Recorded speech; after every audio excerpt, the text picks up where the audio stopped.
Evidence of CIA involvement with President Kennedy's assassination is incontrovertible at this point, including, I think it's incontrovertible that Lee Harvey Oswald was a CIA asset since 1956. That he was recruited by James Jesus Angleton, who was the head of counterintelligence.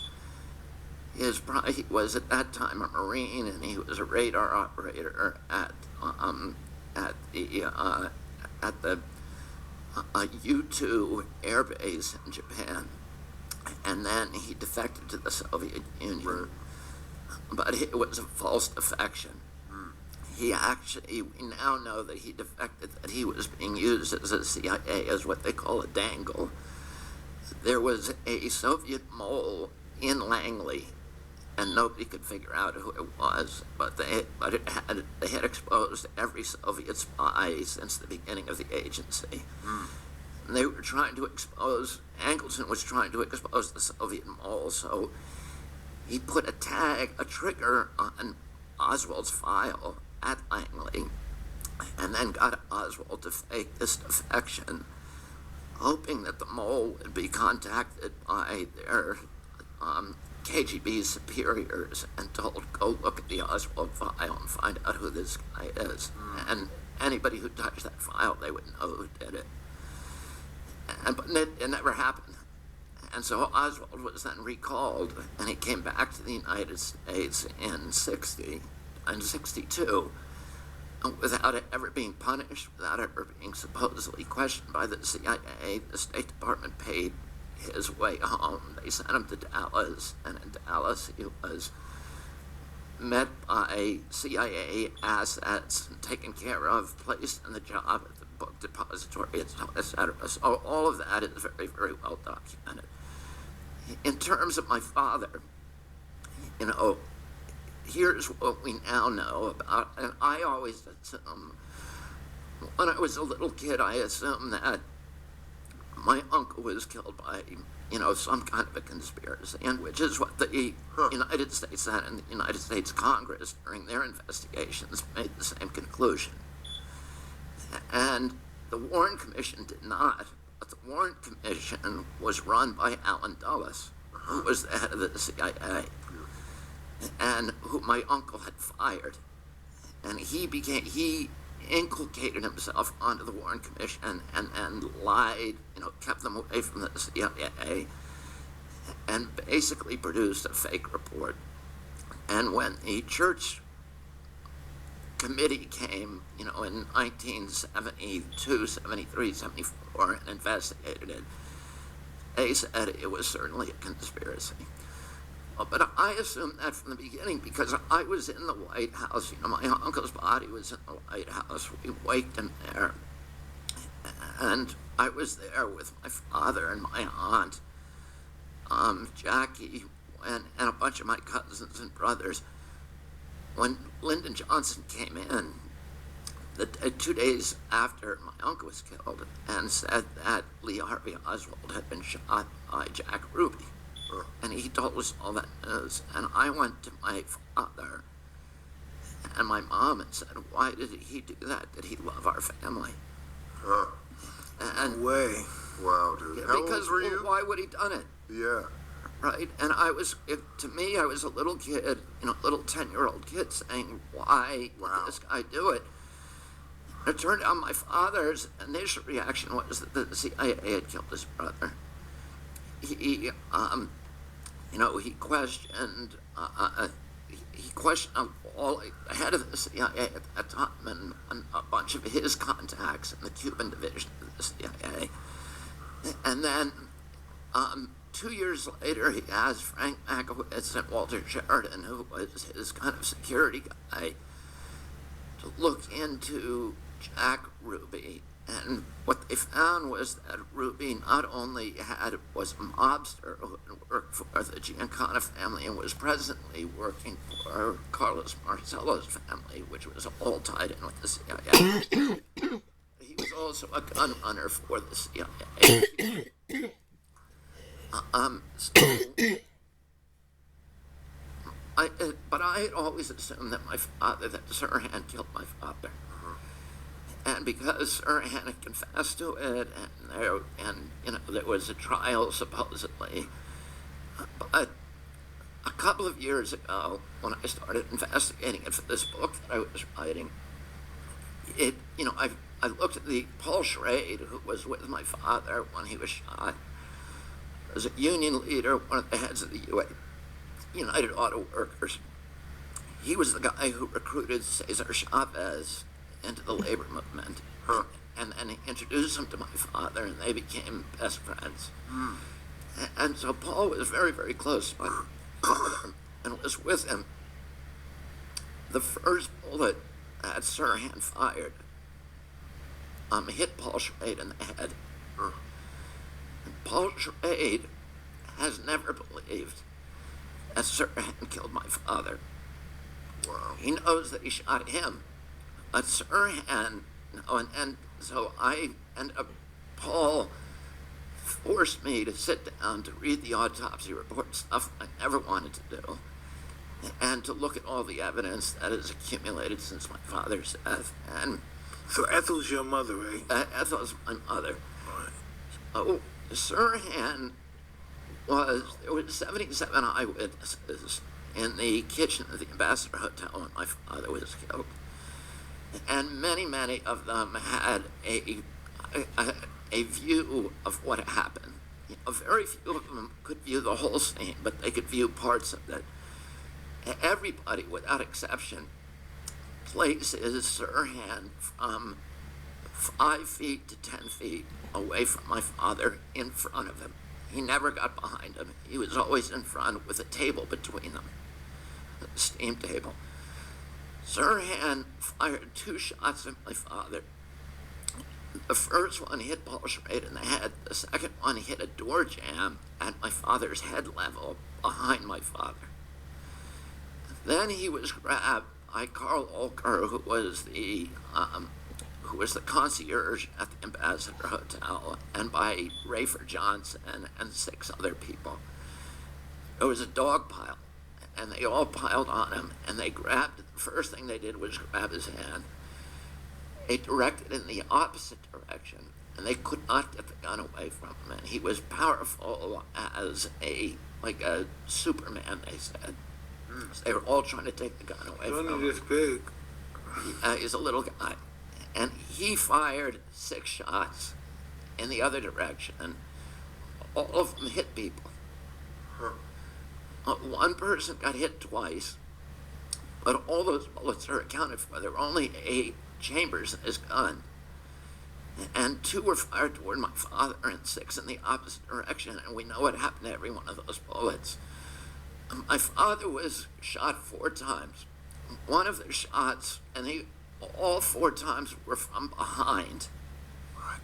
And with a gun that was, and they were all what the coroner, Thomas Noguchi, said, contact shots. And the barrel of the gun was touching my father when the trigger was pulled. And he had carbon tattoos from all 4 shots. One of the shots went harmlessly through his sleeve and through his shoulder pad. All of the shots were fired from a low angle toward the ceiling. Whoever fired those shots was standing behind him, concealing the gun and firing at the same time that Sirhan was distracting people, essentially.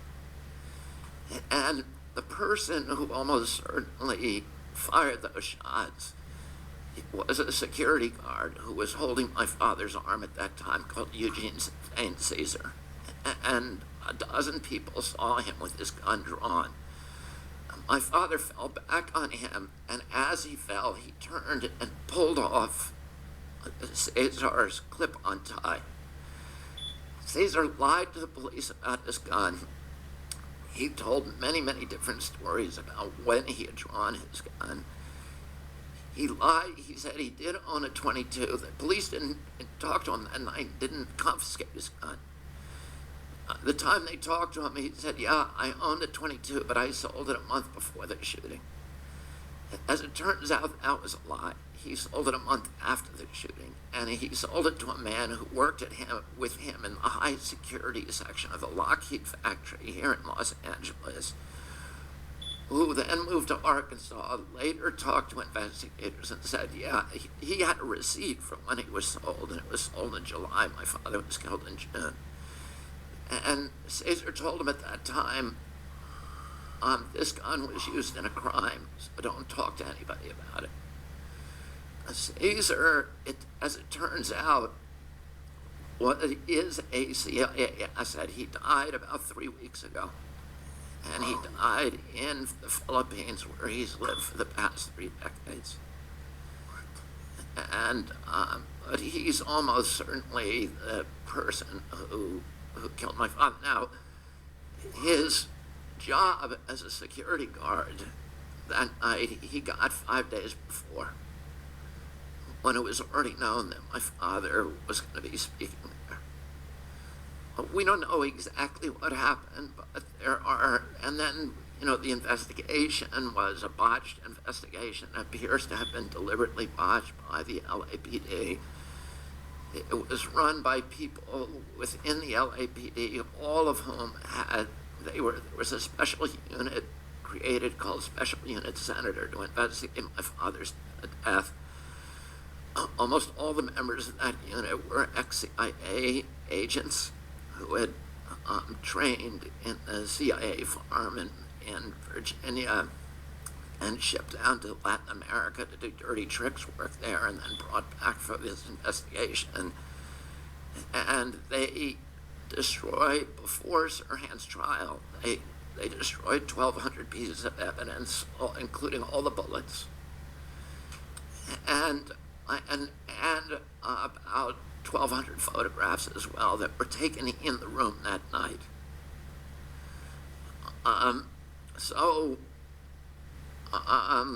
There's a lot of questions. I believed that there had been a trial. As it turns out, there wasn't a trial. Sirhan's attorney was an attorney who somehow, and nobody can explain how, he was a mob attorney who was representing Johnny Roselli, who had been, at that time, there was a famous trial in Los Angeles called the Friars Club trial. You know what the Friars Club is? Please. What is it? The Friars Club is where they started roasts. Oh, okay. And it was all the Rat Pack actors like Joey Bishop and Frank Sinatra and Dean Martin. Sammy Davis. Yeah, all of those guys were members of Friar Club, and they'd get together every couple of months and roast one of their members. And to get in there, you had to be wearing a tux. And they also had a gambling, a poker game or a gambling casino, I'm not sure which, but there was a poker game in there. And as it turns out, Johnny Roselli was the owner of the club. Johnny Roselli was the CIA's liaison to the mob. Wow, that's a trip. I used to read about him. He was in the 20s, too. Yeah, he was an interesting guy. He was a devout Catholic. He didn't have a home address, but he was tied in with Giancana, but also Carlos Masello and Trafficante. He had installed secret cameras in the Friars Club so they could read everybody's cards, and they were cheating. He got caught, and he was on trial at the time my father was killed, and it was a huge trial. During that trial, his attorney got arrested for having the grand jury transcripts, which is illegal for anybody to have. It's a serious crime. You go to jail for it. And somehow he had gotten the transcripts of the grand jury. So, and clearly the mafia had bribed somebody to get that and given it to the attorney. The attorney wouldn't tell where he got it, but he was facing criminal charges, also disbarment. And in the middle of all that, he was somehow appointed as Sirhan's attorney. He told Sirhan to plead guilty. If Sirhan had pleaded innocent, there was no way that he could have gotten convicted, because the bullets that were in his gun, the bullets that killed my father, did not match the ballistics of the bullets in his gun. by the bullets that hit the other 8 people in the room. Cover up big time. Wow. But he was told, and so anyway, Sirhan has no memory, has said since that date he has no memory of what happened, but there's a lot of hints about kind of how he got in that state. Is he in prison? Yeah, he's in prison. I actually went to see him about, he's like 70, maybe 75 or something. Wow. I went and met with him about, I don't know, last year. So, Bobby, how do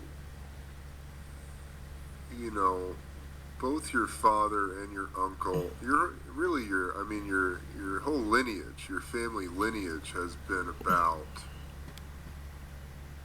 in a big way, to me, protecting the people or being for the people's rights. And, your uncle had that, going back to this feud with the CIA, he had that whole speech about doing away with secret societies, etc., and getting rid of these clandestine operations.